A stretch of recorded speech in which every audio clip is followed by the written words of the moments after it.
and welcome to Naughty or Nice with Miss Cassie. And tonight my very special guest is Princess Marx. Hi everyone. She's one of the fabulous ladies of Sanctuary. I've known her for, I guess a little over a year or so. That's right. When she entered the world of professional dominatrix. In LA. Yes, in LA anyways. That's when she first joined Sanctuary and became a member of our dungeon. Correct. So it's been quite a journey. It really has. And the girls have been really welcoming, as well as a few gentlemen who are at Sanctuary. So yeah, it's just been really cool getting to know everyone. I first started doming back in Boston many years ago. Yeah. I met Princess Callie, my quasi-mentor, many years ago. I think it was 2007.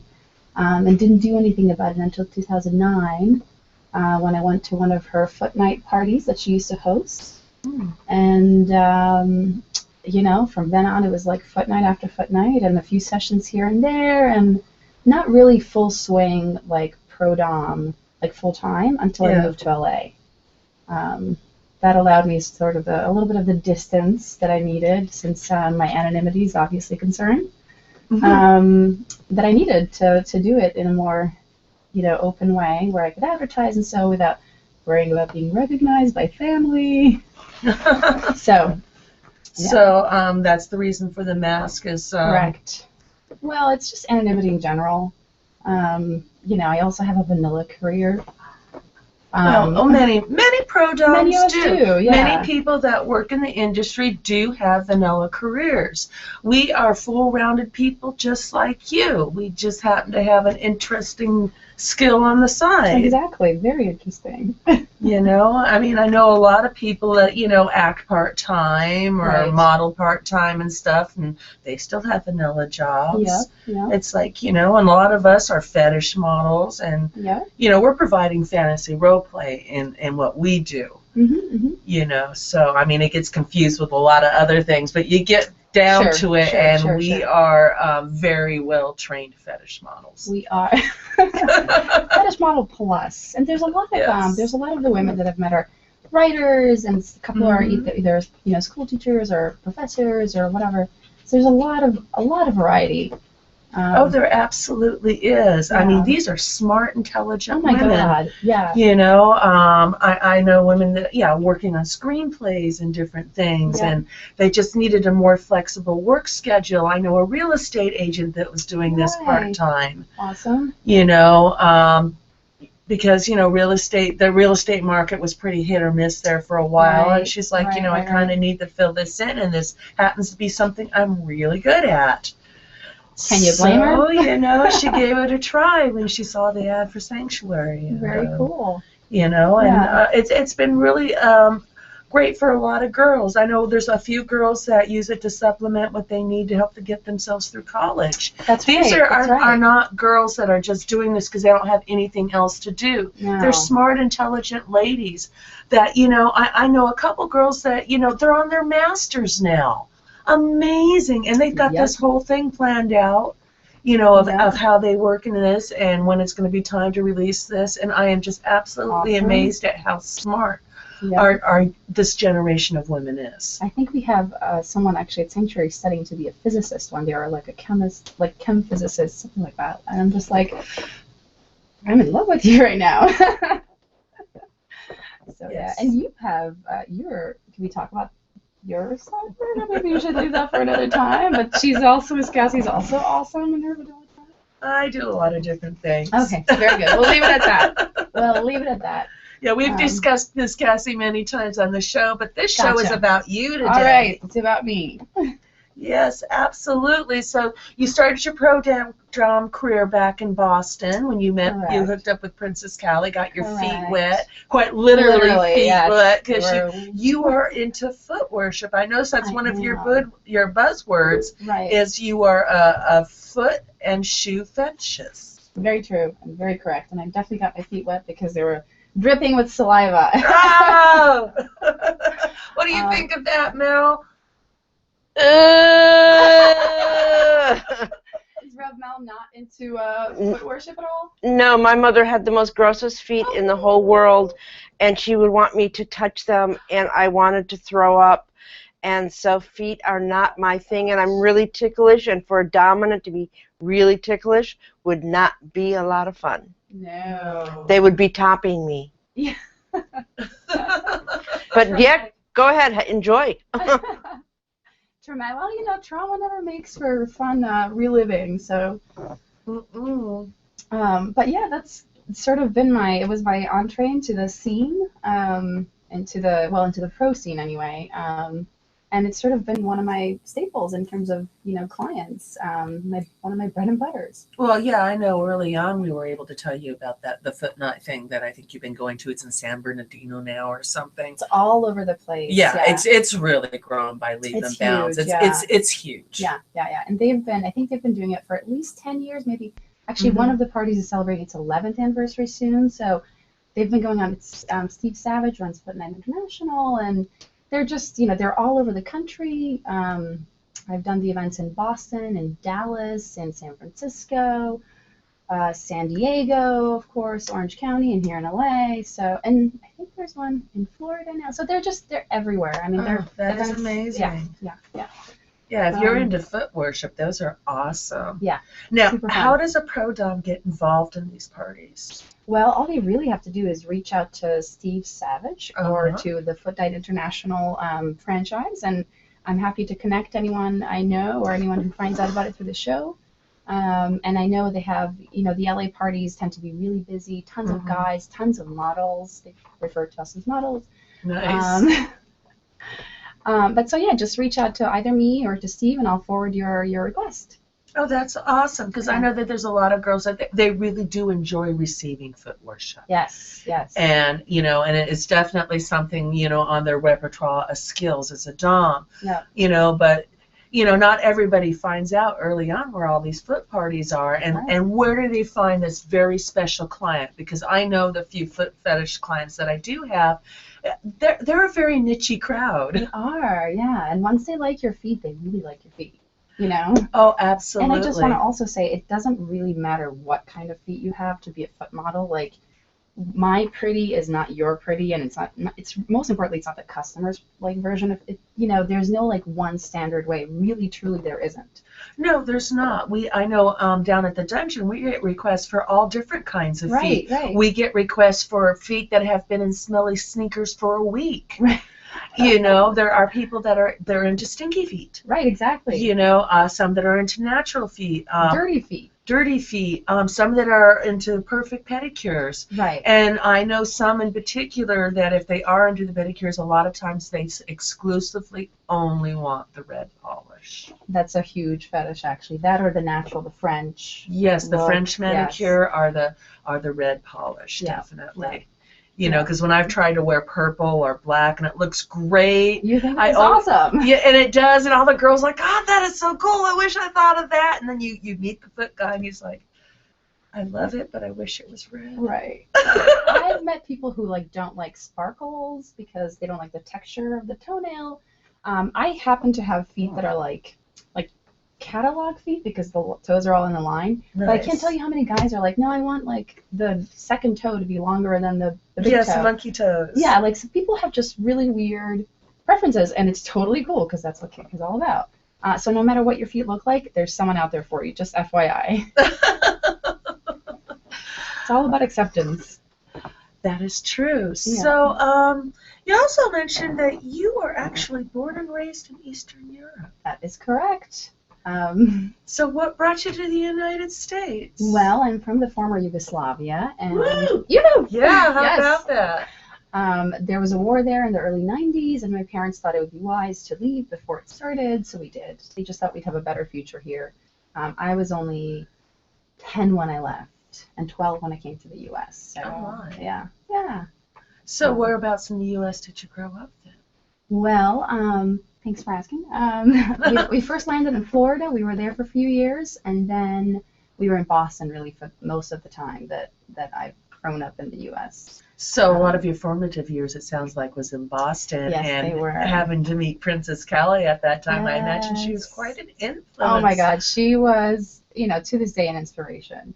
I met her at this like women's sexuality workshop at a college that I was working at, and it was like a 10-week course, and most of the classes were like actually pretty like slow for me because I was always really interested in sexuality, so all of it was like old knowledge, except the day when Princess Callie came to talk to us, and she said, you know, I'm a professional dominatrix. We're like, what does that mean? And she said, well, I haven't washed a dish in 4 years. People pay her to clean her house. So it's not like she pays a housekeeper to clean her house. People pay her to clean her house. And I was just like, wait, you're messing with me, right? This isn't real. And then the last thing she said was, you know, I have these foot parties where you get free foot massages. And I was like, they're free, you know, usually you have to pay for that kind of thing. And she was like, no, they're free. And on top of that, you get paid. And I was just like, okay, mind blown, sign me up. And that was the beginning of the end for me. You know. So did you have a foot thing before you met Princess Callie? I did not. You weren't into shoes? Oh, I was into shoes, don't get me wrong. Yeah. So you were just, that was about as far as it went? Yeah, I never had my feet worshipped or anything at that point. Did you like getting pedicures or anything? I was really proud of my natural feet, you know. In fact, that came after a period of like not wearing shoes and like bouncing around college barefoot. Yeah. Because I was kind of on this like survivalist kick, and I was like, if I get dropped out of a plane and I lose my shoes, I'll need my soles to be really hard. So let me try to make them as callous, which is ridiculous. It's like the opposite of what I want now, right? Yes. So no, I just had no idea. It was just total first. I was like, people can be into feet? What's that all about? You know. Well, fortunately for you, they were into all kinds of feet. I know. Well, I got my feet into shape after that. It wasn't the callous feet that people got to see, you know. Yeah. So it sounds like you went to college. I did. Mm-hmm. Did you graduate? I did graduate, yes. Undergrad, upper? I just did undergrad. And then I worked my ass off. Yeah. And so, you know, when it comes to like vanilla career, sometimes your career can make up for the lack of an advanced degree. And currently that's still happening, but I've got some certifications and stuff. So you've got a master plan here. I've got a master plan for sure. I'd always have a master plan. Well, that's good. So it wasn't until you were living in Boston that you even got interested in this. It has nothing to do with your Eastern European roots. Or do you think that influences your predisposition and what you find interesting in the kink scene? Well, I would say for sure that all of the myriad environments that I've grown up in have influenced my own sexuality. And I was kinky way before I became a foot model or a dom. Okay. You know, I think I was doing sketchy things on the internet when I was 17, which is like the beginning of the internet, you know. Yes. AOL came out when I was like 14 or 15, and like 2 years later I was on Adult Friend Finder at the time. I was 17, looking for a hookup, you know, and some like fairly kinky things. So didn't do anything about it at the time, and thank God, because I was 17, and you know that would have been like statutory rape for. Well, yeah. But yeah, I've been perverted for a very long time, since I can remember. You know, I had fantasies as a child that in retrospect I realize are very based in power exchange. I used to dream that my Barbie and my Ken would come to life and be my slaves and like serve me orally and in other ways and just pamper me all the time. Interesting. At like before I left Yugoslavia, so this is sounds like you have a bit of a doll fetish. Never thought of it that way. Interesting point. And probably making others into dolls, not so much you being dollified. I guess objectification is a thing for me. Yeah. You know, I really like human furniture. I do like cross-dressing and transformations and stuff like that. Yeah, I find it absolutely. Did you go to DomCon and did you see those people that actually they actually transform themselves into a doll? They have a full like doll face that they put on. I did not see that. It is amazing. Is there a question in the chat room, Mel? There's some statements. Julie Slaveboy says, Mistress Marx is amazing as always, and also said that Heather Renee says beautiful, and then Guess 748 says she has a master plan. Why not a mistress plan? Oh my God, how did I miss that? Our language is so imbued with gender. One of my pet peeves. I should have really caught that.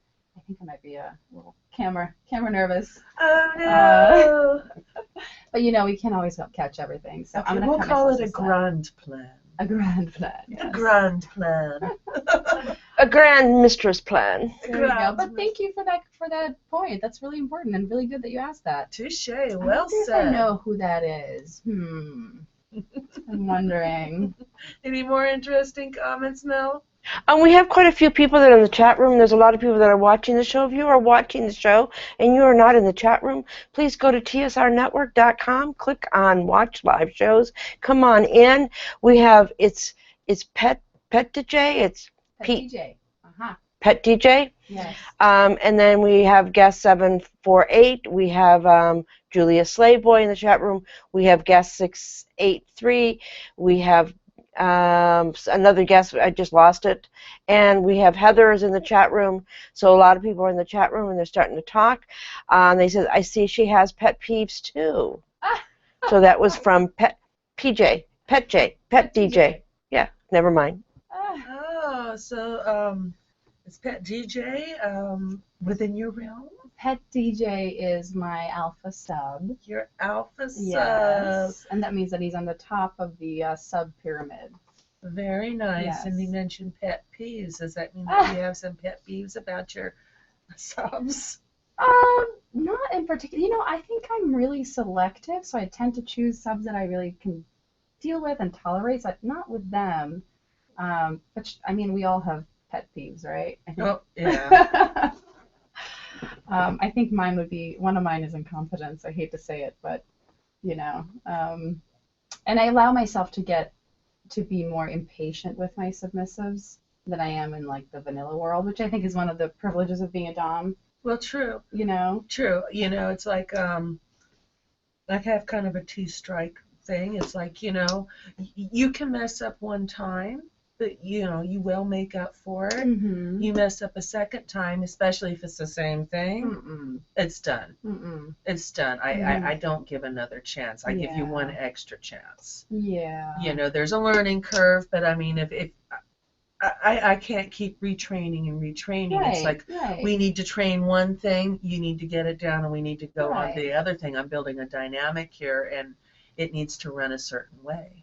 And it's an investment of your time to train people. Well, absolutely. Yeah. This is what a lot of submissives don't realize, that as the dominant, you do invest a lot of time in this, because you have to, sort your schedule out to make sure that you allot time to spend with them.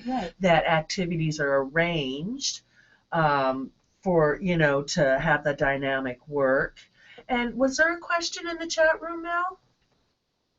I was just setting up the thing to show you that there was, but they have statements, and they do have a question though.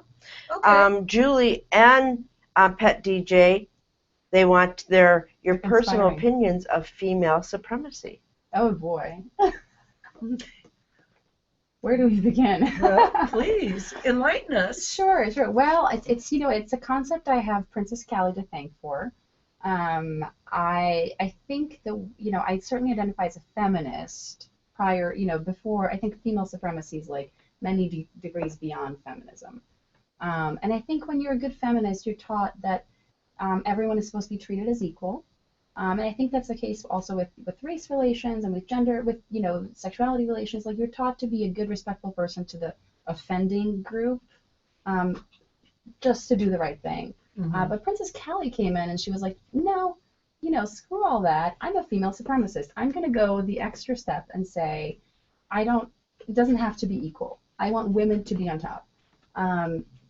So that's what inspired that originally. It's really felt liberating to have someone say, it's okay to be pissed off about all the things that are wrong. We're not supposed to be just good feminists and like tolerate all the all the stuff that happens that's like really offensive. We can take it a step further. And I don't think that, assuming female supremacy, there's a couple sort of obvious problems with it to me. One, it assumes that what about all the people who are not female per se? What about people who are genderqueer or whatever? So sometimes I say, like, female-identified person supremacy, or, you know, it becomes a mouthful, but something that's a little bit more encompassing. You're talking about basically a matriarchal society where the women are the ones that are empowered.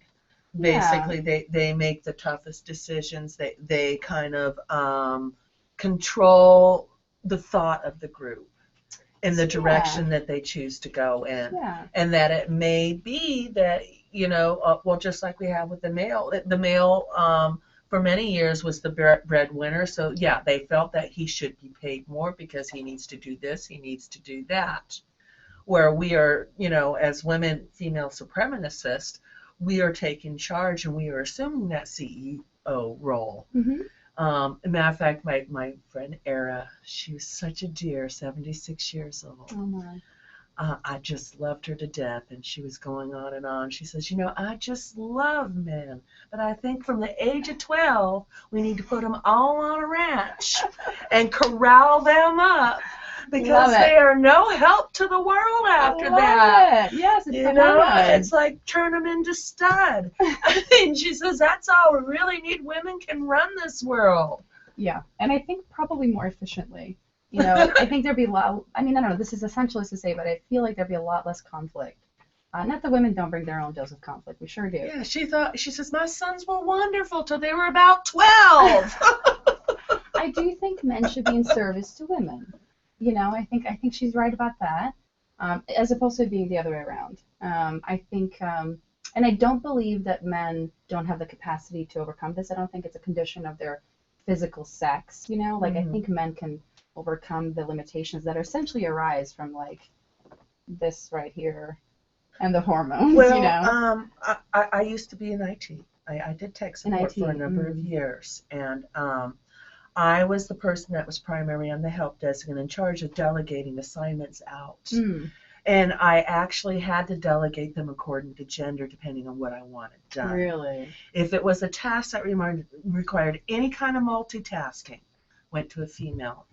If it was a diligent task that, you know, you needed to focus on that problem and just fix that one thing, put a male on it. And it was the most efficiency running because they like it, you know, and I would just set their job up a piece at a time for them. Solve this problem. Okay, solved. Okay, here's the next problem. And it went very smoothly where the females, I could just say, well, this is the gist of it. This is what I need you to do. Can you set that up? Wow. And they could run with it. Wow. That's really interesting. It's information. It was interesting how it worked. It worked well in the tech support company that I was in, but I also was very good at identifying my team's strengths. Right. And in that particular instant, it appeared to be male and female related. I won't say that that is actually the way it is in real life, but in my personal experience, I have found when I have been in charge and delegating out jobs, that if I do it in that manner, everything gets done on time and like it's supposed to be done. Well, the irony is that as you say that, I feel like, I'm like really good at zoning in and not so good at multitasking. Oh, goodness. But you know how to assign people to the tasks that you can get to. I love delegating. There you go. A question in the chat room, Mel. Yes, there's a question and a statement. Oh, there's a question and a statement. We also have Rich is coming to the chat room. We have Little T in the chat room. We have Poindexter in the chat room. Hey, Poindexter. I remember that guy. And let's see, the question was, let me find it. Oh, where did I lose it? Well, the statement, I want to read the statement first because it applies to the conversation, and then I'll read the question. Pet DJ says, is there some tension between female supremacy as ideologically and an occupation dependent on acting out male fantasies? Interesting. Oh my God, leave it to him to ask a theoretical question in a 1-hour live radio show. But is it not the male's fantasy to be dominated by the feminine? Obviously. And that, can you reread that question? Sure. Is there some tension between female supremacy as an ideological, I can't say that word, thank you, and an occupation dependent on acting out male fantasies? Gotcha. Oh, yeah. Okay, well, did you want to say something about that, Miss Cassie? Well, actually, because each femdom specializes in their own type of dominance, I really don't think it does, because, you know, a lot of women, when they start out, yeah, they'll take any session, but sooner or later you develop who you are as the dominant, and you no longer have to take those sessions that are entirely dependent on the man's fantasy. Right. You can choose to take the fantasies that you like to grant. Right. I agree with that. I do also feel like the entire world of, and this is going to be slightly critical of the world of commercial kink. I think it is, you know, that world is, because it's commerce, is driven by the consumers of commerce, and what we know sells is female sex. Of course. And the purchasers are men.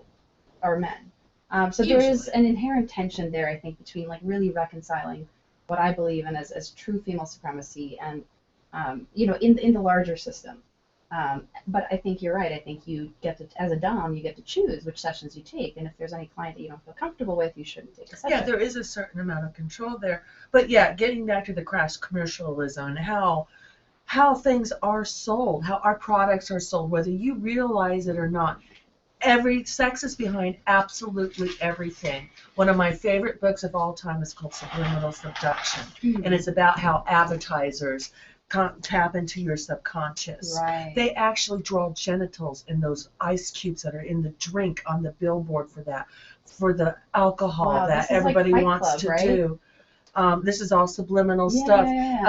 They outlawed it in theaters, but they used to put flash pictures in between the film things of like food or this, that, or something, directing the consumer's mind to go out to that snack bar. If you look at magazine ads in particular, you know, if you really look closely, there are little subliminal pictures and suggestions in that ad that are tapping in to all the things that they need to sell that product. A woman's insecurity about her eyebrows. Right. You know, a man's insecurity about his pecs. You know, somebody's insecure about, you know, they have arm hair. It's like, whoever thought of shaving arm hair? I mean, you know, they shave everything now. At AVN, this woman's like, do you want your anus bleached? And I go, honey, I love the color of my anus. As a matter of fact, it would not be good to bleach mine. Mine looks like a perfect little rose. My anus is a little deformed, and it looks like a rose, and it's pink, and it looks like a beautiful flower. And I have been asked to bend over at countless parties to show people my beautiful butt rose. Oh, no, I don't want to bleach my anus. Fuck no. Are you allowed to say that? Also. Question, Mel? I am blown away by the anal. I mean, it's just, I'm just like I have not had my anal bleached yet. I guess. Don't do it. No, you don't need it. No, nope. Okay, a statement or a question, but then we got to get back to the other question that we missed. I made sure that I promised in the chat room we would get everybody's question. Okay. Pet DJ says, speaking of commerce, does the name Marx make a statement against a very commercialism you bring up? Oh my God, he just wants to. He's gonna get us. See, I would spank him later for asking all the hard questions, but the problem is he likes that. Does Marx have to do with Marxism? Is it political? It does have to do with Marxism, and it is somewhat political. That is the original reason that I sort of, that I thought of that as the name. I had this idea that I was going to take money from my clients who are wealthy people and use it for good to advance myself and other people. And actually, if you go on my website, one of the first ways... So you're a philanthropist. I can't say the word. I am that, but I don't want to give myself too much credit because really, it is an income for me, yes. Right? But on my tribute page on my website, the first way for you to tribute is to contribute to organizations that I care about, and one of them is Bitch Media, and the other one is called True Child, and it works against raising children according to very normative gender ideals. What about TSR Network? Never mind. Actually, I am planning on putting on a couple other friends organizations on there, and the TSR Network can get on there. I I'm so sorry. I didn't realize you guys accepted donations. We do. Oh, yeah, we do. We do. We are all volunteer network here. Okay, well, that's going to go on there, and you guys should contribute. You know, and we do, because we do want to reestablish ourselves in a studio. Once upon a time, we had a large, beautiful studio, and we hit upon hard times. Okay. And a year ago, Mel and I got back together, and we are airing this out of her own personal apartment, and kept the network going, and it is growing. Yeah. We have more followers than we ever had, and donations would be awesome at this point, because we could take it to the next step, because our outreach has been incredible. Did you say that we had 800,000 people view our shows last year, Mel? We've had over 800,000 people view our show since we relaunched, and I'm going to go check right now and see how many people have. Cassie is our lead in how many people have watched the shows. She's beat me out of the water.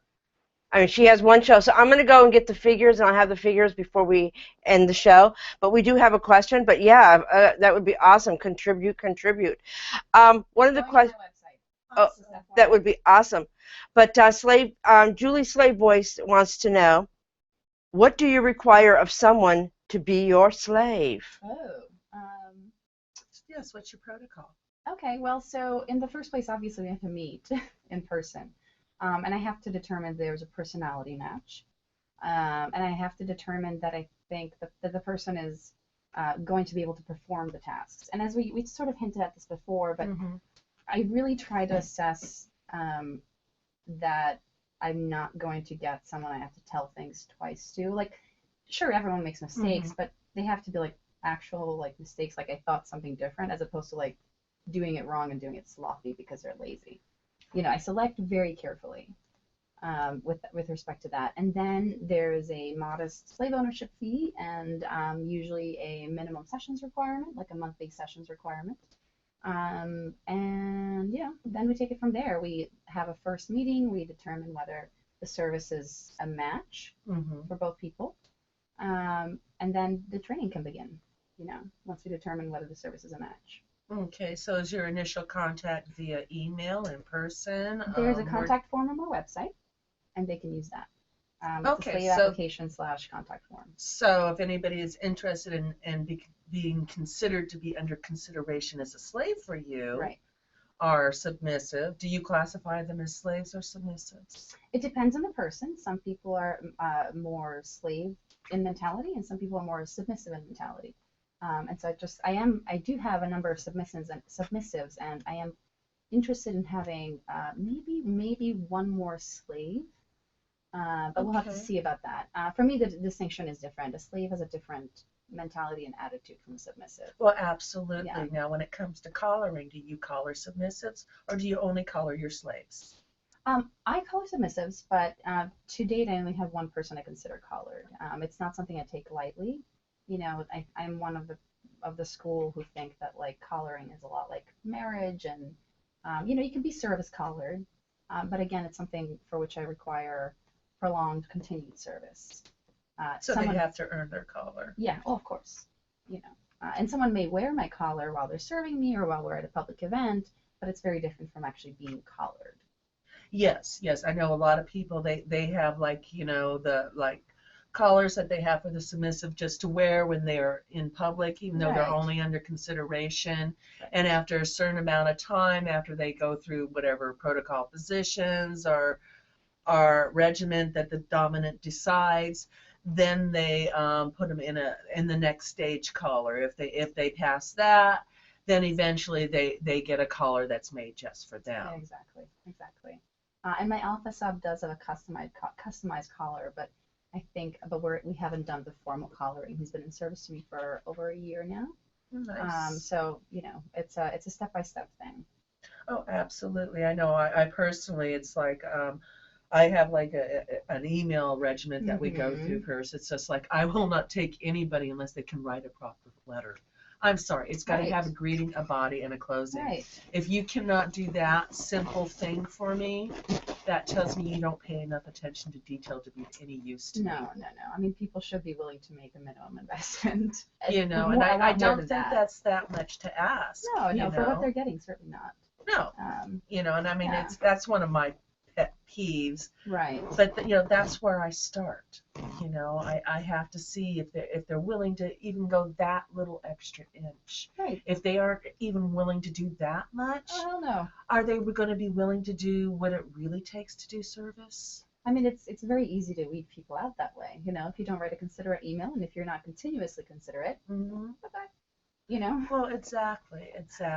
Yeah. You know, and so many, you know, potential submissives and slaves don't bother reading the profile. I don't know if they do that to you, but they don't. Sure, but they don't bother reading it, and I'm getting this, hey baby, blah blah blah, and it's like, do you like setting yourself up for failure? Right. You just see the big LESBIAN right there splashed across my profile. Hello, no dick for her. You know, and they're all like, "Oh, I want to be your oral." So I was like, yeah. No. Guys, we get a lot of requests for oral servitude. Don't ask. No. If it's something that we want from you, we'll let you know. Most likely the answer is no, because it's like yes, you know, I know a few female dominants that they do enjoy that, and they do require that from their submissives. Very well. But they also train them in the manner that they want it. Right. And it does not happen until the mistress decided that's what she wanted. Right. Don't just offer it. It's obvious that you're going to want to give it to us. Duh. Like, that goes without saying. You know, she'll let you know when she wants your oral servitude. Was there a question, Mel? Yes, yeah, I'll take the oil servitude. I mean, it'll be okay. I mean, I haven't been. Anyone hear that? Whatever it's called, you know, yeah, they could do munchie on my munchie, you know, yeah. So yeah, a couple questions. I'll put them both out, and then you can address them at your leisure. Poindexter, I love that name, Poindexter. Says, hey. At some point, ask about biking to work at the sanctuary. And then of course, I knew what it was when I said Poindexter.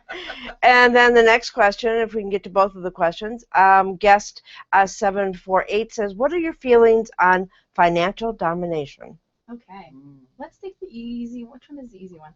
I don't know. The biking to thing. Okay. You know, which. You know, Poindexter, he's very green-minded, and I really admire that. He's in really great shape, and he is capable of riding his bike long distance. He sure is.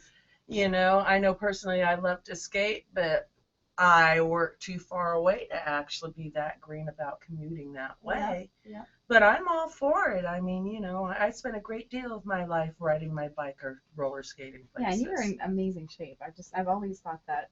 You know, sometimes I have the fortunate experience of seeing Miss Cassie in various states of undress, and I'm always like, drool. So when I first moved to LA, I refused to get a car. I also was living 5 minutes from where I was working, you know, walking. So, and I'm in Santa Monica, so you can really walk everywhere. Oh, yes. Or take cabs or whatever. But, you know, taking cabs usually takes longer depending on the part of Santa Monica you're in. And so I would sometimes bike to Sanctuary as well. And I've always been a big biker. I've got crazy strong calves as a result. Nice. And I love it. I love being fit. I love having awesome legs to kick people with. Ball busting is one of my specialties, actually. These legs are track legs. I did 10 or 11 events in high school, depending on how you count. And that just, you know, it makes sense for me. I've gotten a little lazier, though. I eventually caved and got a car because I started dating someone who lived on the other side of town, like East Hollywood, Los Feliz, Silver Lake, that area. So a car is necessary for that sort of thing. So I've been a little lazy on that front lately, but still doing it, taking Taekwondo for kicking. There you go. There you go. Well, I don't know. I still try to be green, though. You know, walk whatever I can. You know, I have days where I don't wear makeup because it's. Why should you? Well, it isn't just because I'm lazy and don't want to wear makeup. Which is a perfectly valid reason. Well, yes, it is. But did you know that that's a big part of what pollutes our environment is all washing all those chemicals off, and it goes into our water. Oh, interesting. You know, into that gray water and stuff. So yeah, those are chemicals and stuff. And it's not only is it good to give your skin a break from cosmetics, it is also good for the environment. Okay. I actually learned that on a green show, and they said women really should, you know, make a commitment to, you know, have green days where they don't wear makeup. Awesome. You know, no hair products, none of that. You think about that. That's all chemicals. Right. You know, we don't have, you are there darling. Relishing. You know, but hairspray, any of that, you know, I mean, they've changed a lot of the way that our pumps are and everything. But, you know, our atmosphere was being destroyed by Aquanet. Oh my God! You know, remember the old, you know, propellant sprays and stuff. Exactly. You know, not, you know, that particular brand, but you know that is like, you know, the classic can example that we talk about, paint cans and stuff. But yeah, they actually, you know. And on that front, actually, one of the things I most loved about meeting Princess Callie was that she came in wearing kind of like baggy jeans, a big baggy T-shirt, you know, long blonde hair, no makeup on, and like just looked like kind of a girl next door. Excuse me, that's not okay. There's an alarm going off. And she said, I'm a professional dominatrix. And I think usually the way we think of pro-doms is kind of like actually, you know, wearing a little mini skirt, maybe thigh-high boots, like makeup. I just love that she was like, nope, I'm going to be like in my jammies, you know, just the way that I am, the way I roll out of bed, and you're still going to do things for me, you know? Well, exactly, because, you know, you are a femnon. It's not a costume that you put on. Right. Either you are one or you are not. And you shouldn't have to appeal to male fantasy to get what you need as a woman in general, but especially as a dominatrix or you know, a dominantly identified woman. Yeah, a lot of the clothes I wear at work are actually comfortable. You notice that I don't often wear a corset. No. You know. You don't need to. Well, but you know, there are times where, you know, yeah, it looks good with the outfit, and I'll do that. Sure. But you know what? I am my own style. I am my own dom, and I know that, you know, with me, it's an attitude. It's what I exude. Yeah. It isn't. It's like I can dom you wearing blue jeans. As a matter of fact, I did a session that he wanted me to wear blue jeans. Awesome. You know, and then I had a headband on, and I kicked his ass wrestling. But I mean, that's, you know, that's much closer to real life. Well, it is. He is. You know? If you want a real life. If you want a session where it's similar to real, you know, lifestyle domination, that's what it is. You know, we're not going to be dressed up all the time. Well, no. You know? No. Is there another question, Mel? Yes, we want to get to the domination question, but we also have some other statements. We'll get to that. Okay. Oh, the FinDom question? Oh, there we go. We have some other statements. I didn't have my mic on. I guess I have to do this. I guess it's coming up is Princess Marx's birthday. So I have to do Marilyn. Thank you. Yes. Happy birthday to you. Happy birthday to you. Happy birthday, Princess Marx. Happy birthday to you. Oh, any more? Wow. That deserves applause. That was awesome. Thank you so much. You're welcome. So, and then we have a few more questions. So, you know, and there's another question that we are asking in the chat room of you two. They're stating how beautiful you both are. High five. And they would like to go a little bit longer than ending at 9 or 10, and they'd like to know how you both feel about that. I'm okay with that. I'm fine with that. Okay. I really brought it up in the chat room. Thank you. Yes, we'll go about 15 minutes later or whatever. Okay. I'm having a good time. Excellent. Is this a good time to bring out my new logo? Yes, absolutely. Okay.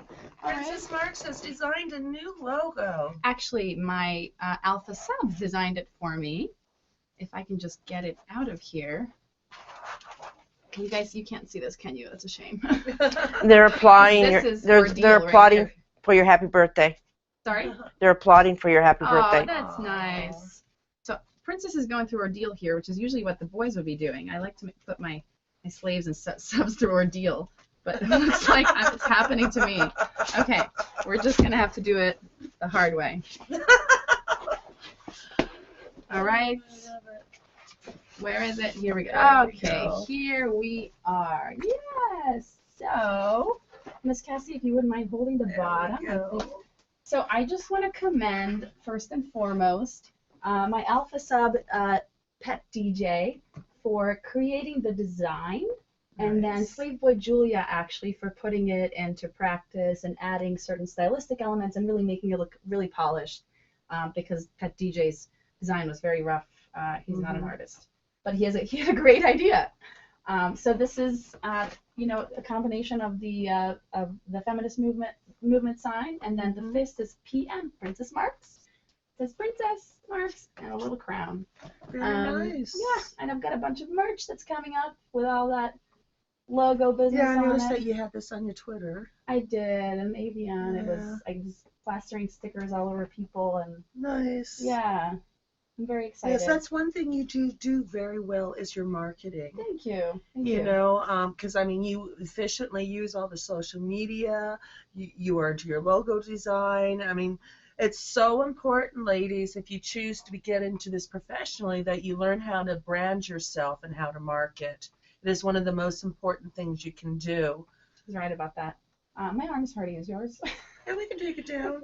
In Actually, the chat room, they say it looks so cool, and Pet DJ said, blushing, thank you very much. Thank you, Princess. aw, And they all like it. he's awesome. And actually, speaking of my logo, I have a little. I brought a couple of things for you guys. She to even let has them it know. on her Oh, bag. yes, Is this her not bag. cute? These will be for sale soon in my little store on my website. But I brought you guys some chocolate. Oh my goodness, no.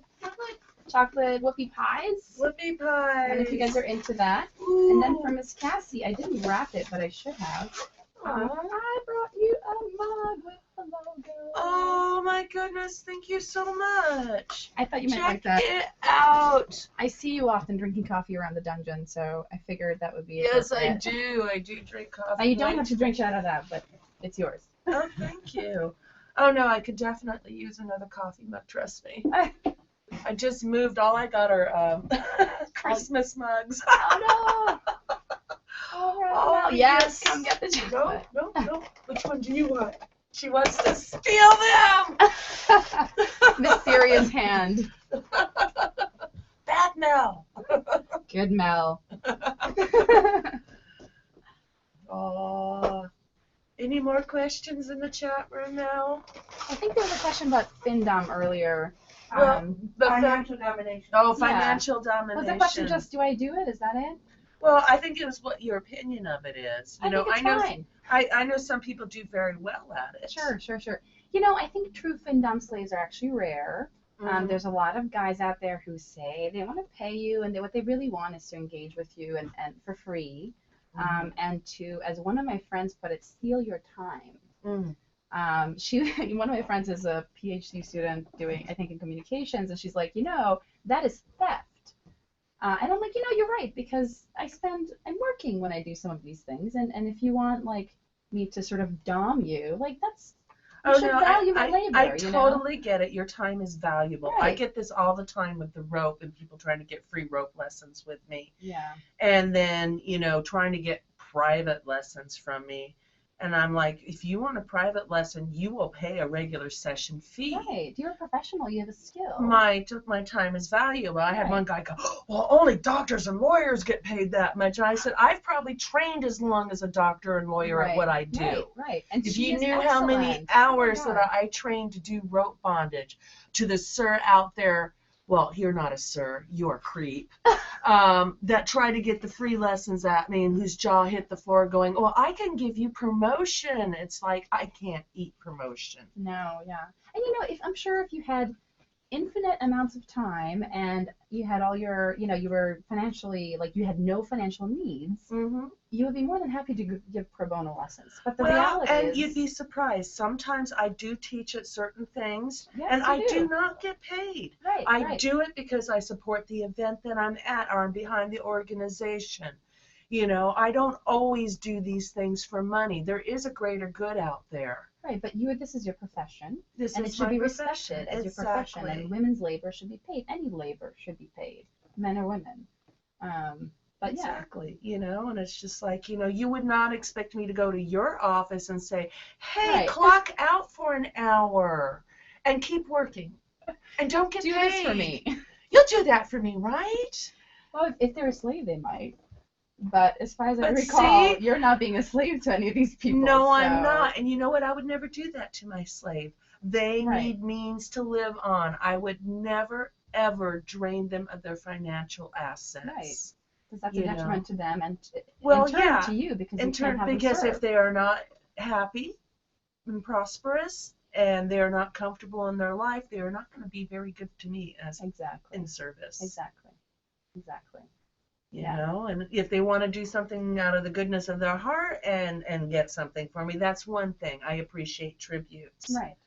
But no, it's like when I interview property, it's like, you know, first thing I want to know is, do you work? What are your goals in life? Are you self-sufficient? Right. I think because if you can't take care of yourself, you cannot meet my needs. Agreed. You know, I think it's a good indicator. I mean, someone doesn't have to be fancy to serve, but I think they have to demonstrate that they've been consistently working at something, including themselves, and that they can do something consistent for you then. You know, you extrapolate from the example of their lives. You know, have they done something productive for themselves? How do they expect to do something productive for you if they don't know what that means? And, you know, my definition productive may not be your definition of productive. Also true. You know, I have known people, you know, that were financially successful and had all this doing, but would have been useless to me. You know, just for the simple fact they just did not get the basic ideas of service, and they didn't understand that just throwing money at the problem doesn't fix it. Right. Yeah. You know, and then I've seen penniless people that were the most valuable servant in the world to me. They would give me the shirt off their back. I would never ask them for that. Right. But they, you know, they would truly have service in their soul, and I admire that. And I appreciate that, and I will nurture and take care of that. And you're a good dom as a result, you know. Yeah. Well, you know, I realize we're all human beings, and, you know, yes, I do expect certain things, but if you're not healthy and happy, I cannot get those things from you. Mel. Oh. Higher voice. We've gotten into our We are getting soft and philosophical, and our voices are getting quiet. I'm losing my voice. Well, Poindexter likes the mug, but he said, do not eat those cookies. And I said to him, sorry, Poindexter, I'm eating one. Going to get a sugar rush. So, but thank you for thinking of us, Poindexter. They're from Whole Foods. Why shouldn't we eat them? You'll let us know. They're good. They're good. Let's see. Let me see, how natural are they? Oh, I don't know if they have. I know they're not gluten-free. I could taste that. So. You know, it's sad that we have to have gluten-free stuff these days because the food supply sucks. Well, I don't know. It's pretty basic ingredients. I don't think it's too bad for you. Don't worry, Poindexter. We'll work it off. I'll bike it off, and Miss Cassie will skate it off. I already had sex once today. I'll go home and have sex again, okay? There you go. That should burn the calories. There you go. Slut. Oh, my God. And my woman is so fucking hot. You wish you were having what I was having. You're going to make all the boys jealous, Miss Cassie. Oh, man. My baby's great. All right. Did we have any more questions? Yes, Mel. Any more questions in that chat room? No, but there's still a lot of people in the chat room, so let's maybe I will ask a question. Please. So what was your, no, we got question. Okay. Breaker 19, we got a couple questions, okay? One question is from Pet DJ. Thank you, Pet DJ, for saving my butt. He's a good sport. What advice do you have for newbies in the lifestyle? Oh my goodness, newbies in the lifestyle. Well, okay. I think one of the most important things is to be to watch out for yourself and be honest with yourself and communicate clearly. Communicate your boundaries clearly, and don't ever feel obligated to do something you don't feel comfortable doing. Ever. The whole point of BDSM is supposed to be safe, sane, and consensual. And if you don't feel like all of those three things are intact, don't do it unless you're with a partner you trust. You know, I might be willing to do non-consensual, you know, consensual non-consent. Well, hopefully it's something you've negotiated ahead of time so that that particular person has permission to maybe push your limits. Right. But, you know, there are so many classes out there now. Education, to me, is key. Yep. There is no excuse not to be educated these days. There are websites, there are resources, there are classes, there are dungeons just about everywhere now. I know, especially on the West Coast, and I've heard of a lot on the East Coast. And I'm sure, you know, now that it's gone there, it's just a matter of time before it just meets in the middle in the country. Yep, and there's already a lot of, you know, kinky events in the middle of the country. I know there's Thanksgiving. I think that's I forget where that is, but yeah, there's a lot of events and different things where you can take classes at these conventions. You know, there are a lot of discussion groups on FetLife and other social media sites that are now more kink aware. Yeah, and there's also Kink Academy. Yes, that's Princess Callie's exactly. They thing. Do like really great. I mean, there's so much information. Yeah, because I actually did some videos for them a while back. Yeah. Miss Callie gives a great rope class, if in case anyone doesn't know. You know, where she teaches the basics and more advanced techniques, which just classes are just so amazing. Princess Callie teaches rope. Did I say Princess Callie? Yes. I meant Miss Cassie. I'm just going, I don't remember her teaching rope. Oh, good I know she's really good friends with No, I'm sorry, that's but... wrong. No, I meant Miss Cassie gives amazing rope classes. That's why I was like, it's so weird. I'm like seeing all these things. She's like, not reacting? Yes, Miss Cassie teaches rope. She teaches 3 classes a month at Sanctuary and other places wherever it happens to happen. I saw your hand going up. Mel, was there a question? No, there's a statement. Also, if they look at some of the past archive shows of TSR Network that for the last year, and then when we had the studio, we have hundreds and hundreds and hundreds and hundreds of interviews from like Jay Wiseman, Midori, Guy Baldwin, all of the people that are the movers and the shakers of the BDSM community. And we believe in education. That's why we do this. You know, Cassie and I and the other people that do the shows believe that it's important that we educate new people that are coming into the lifestyle. You guys are our future and will be our future leaders. Absolutely. And don't be afraid to ask questions. You know. Oh, no, absolutely not. Ask questions. You know, I'm always surprised at, you know, some of the questions I get in the rope classes. But, you know, you just never know the thing that somebody's not getting or they just need clarification on. Right. You know, and the chances are if somebody is bringing up a question, there is going to be like 6 other people who have the same question that didn't have the guts to bring it up. So it's like, you know, I answer all the questions to the best of my ability, and if I can't get an answer for them, I find an answer for them later. I have ways of communicating, and you know, it's so important. You know, there's just so many books and everything out there. You know, it's like empower yourself, educate yourself, and be true to yourself. I think also, especially for DOMs, I think a lot of people sometimes at the dungeon this comes up when there's a new DOM.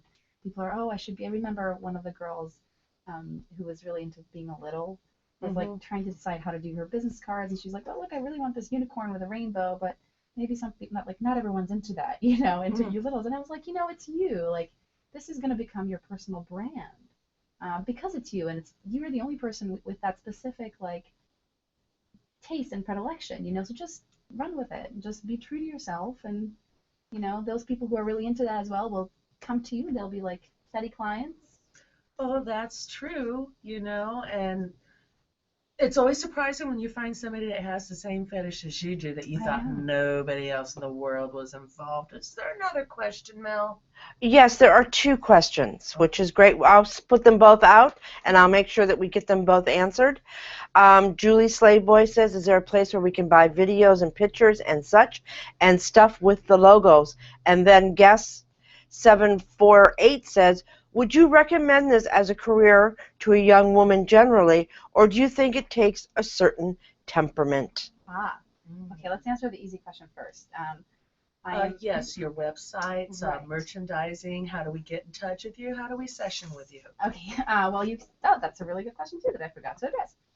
You can find me by going to princessmarx.com, and I am working on launching a store where you'll be able to buy movies and pictures and worn panties and stockings and logo merchandise. So hopefully that'll be all up. Most of that will be up March 1st. All right. And that'll be that'll be at princessmarx.com. And the second question was whether pro-doming requires a specific temperament. Yeah, I think that, they were looking at, is this basically a career for any young woman to pursue? Or, well, it's not the career for everybody. Sure. So many women get into this thinking it's easy money. It's not. You have to work. Most of you will probably start out as a submissive and train and work your way up until you're finally a pro-dom. Actually, a very good way to go, because you don't want to hurt anybody if you don't know what you're doing. Yeah. It doesn't require that you're a bitch from hell that has a temper, that turns on the turn of a dime. That is not what makes a dominant. It's, really who you are inside. It's strength. It's, it may involve maybe some corporate punishment where you might basically be a drill sergeant from time to time. But that's a certain kind of session. Right. And you may not be, not everyone does those sessions. Not everybody does. It's learning to embrace who you are. Now, if you're already in the lifestyle and you're entertaining the thought that I might like to do this professionally, I can tell you from personal experience, you can allow yourself to go in that same kind of subspace or experience the same joy. It will be a thrill at first, but ultimately when you are doing it as a professional, it is fantasy role play, and it is not fulfilling your needs, and it will not be the same thrill that you get from playing with a lifestyle partner. Now, I do, sometimes tell people they need to think about that. You do not want to destroy your love of your joy of what you get out of this. If kink is something you enjoy in your personal life, sometimes it can basically taint that. That's true of any job. The second that you make something that you really love, your profession, it can become more of a burden than you're used to it being. Yeah, when you have to take the artistic part out of it and realize that there's a business component to this, it's just like with musicians. And I did this early on. I met with a business manager about my music, and she gave me some advice. She says you have to separate the artist from the business manager. Right, interesting. And she says you can't have this emotional attachment to certain things. She says you are going to have to set up your set list according to the venue that you want to play at. You do need to think about investing in certain kind of equipment so that if you get at this thing, you might need a PA system, you might need this. Right. And she says that's frustrating, but this is part of the process. She says you have to have a mind for the business end of this in order to be able to do the artist end of it. And you're probably going to have to make some sacrifices along the way. So yes, it does suck some of the joy out of things when you go professional. Right, that's true with anything. It does, but I have to tell you, when I perform my music and I'm there and I'm performing in front of an audience, all that business stuff goes right out. The heart of why I do it is there. And it's the same thing with being a professional dominatrix. Yeah, I do have to take those sessions that I don't really care because I do have to pay the bills. But every once in a while, I get that great session, and it's doing something that I absolutely love. And the magic, the power exchange that takes place in that session, and the artistic components that come out of it. As you all know, bondage is truly my thing, and I have a gentleman that will come in quarterly to see me, and he loves to be suspended. And it is the most magnificent session because he just floats and just goes in. The energy that emanates off of him is like nothing else you can imagine. Because he's like at peace in my robe. And those are the sessions that I truly enjoy. Yeah. But yeah, it's a business. I don't always get those sessions. Right. Well, I think it's a specific chemistry you have with them. you know, and that's rare in life in general, with people, with work. I actually love the business end of it, I've discovered.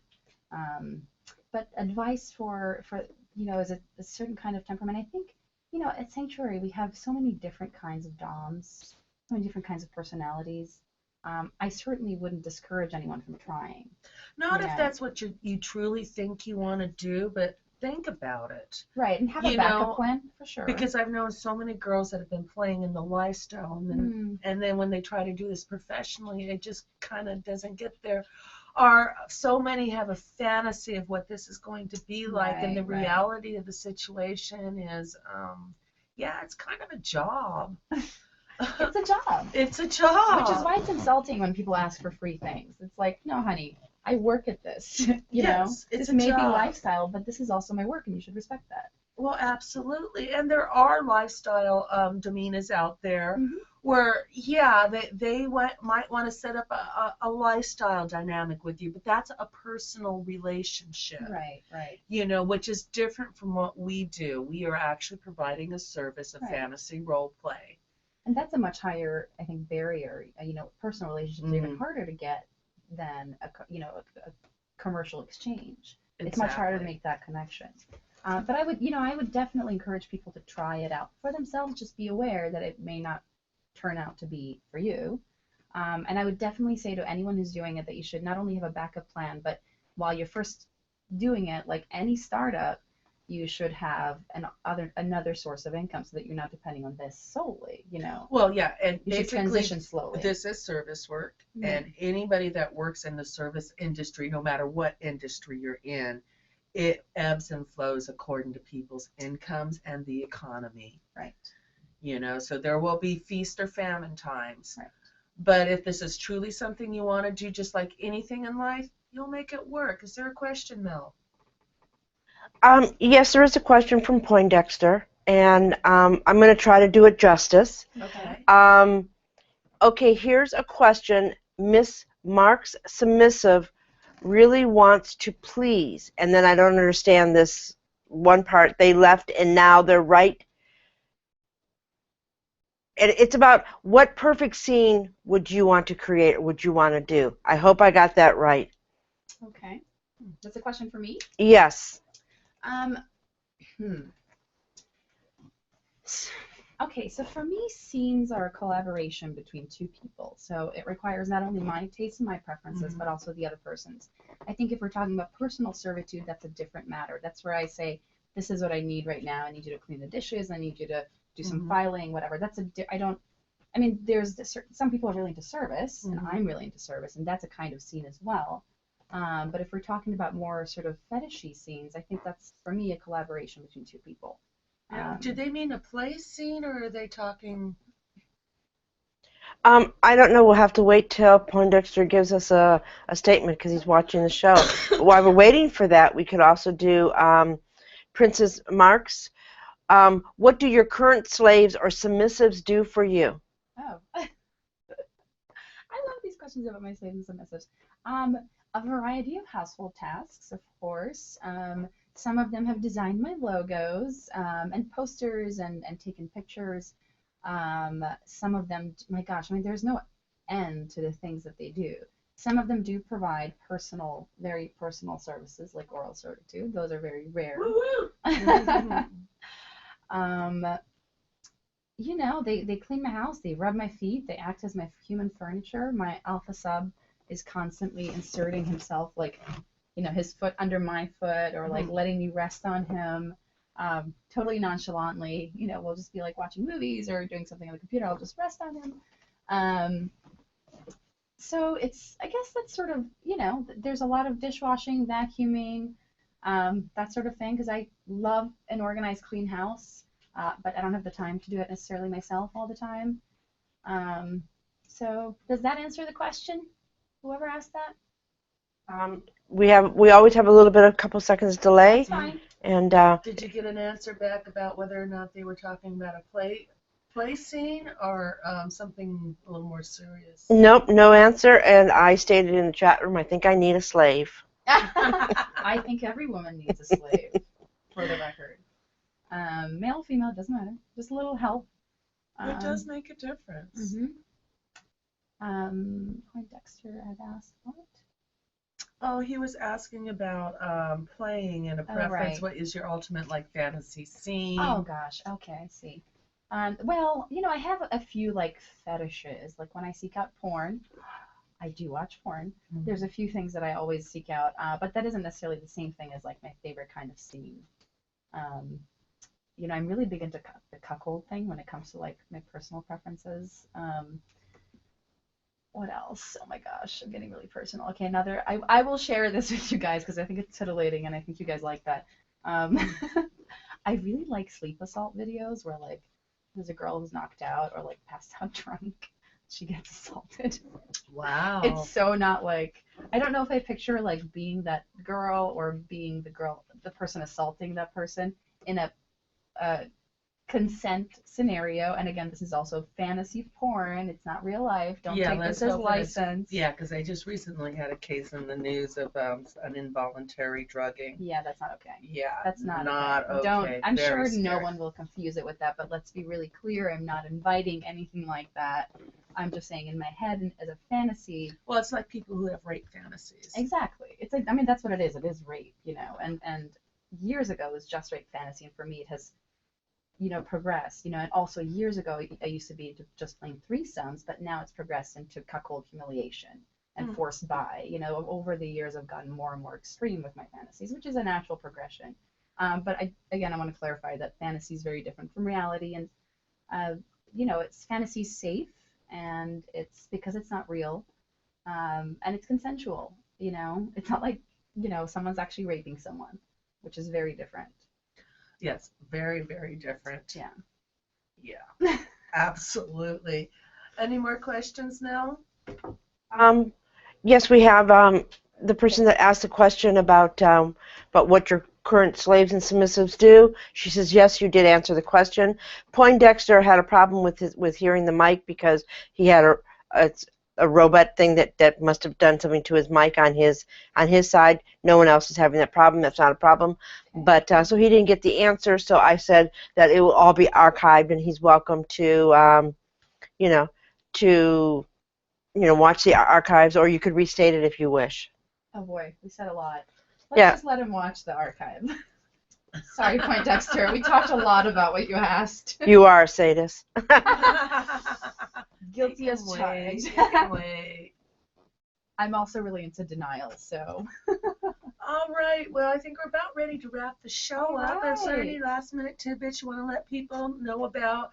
Are you going to be performing anywhere? Are you going to be in LA, San Francisco? Right. What's your schedule like? Sure. Thank you for asking. I have a full schedule. I think my next appearance is going to be at the San Diego Foot Night on February 5th, Thursday.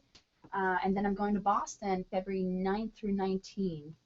And there's a ton more events, but they're all on my website under calendar and events because I can't be counted on to remember them all. So what's the website again? The website is princessmarx.com. All right, so there you go. You can go to princessmarx.com to see your calendar of events, where this lovely lady's going to be, and how you can hook up with her. Marx with an X. Marx with an X, M-A-R-X. And next week, my fabulous guest is going to be Bullwhip. All right. Yes, and I'm really excited. He's like one of the first people I met in LA when I went to one of my first dungeons. He's like standing there on the outside going, I know where you people are going. And I'm just like going, who is this guy?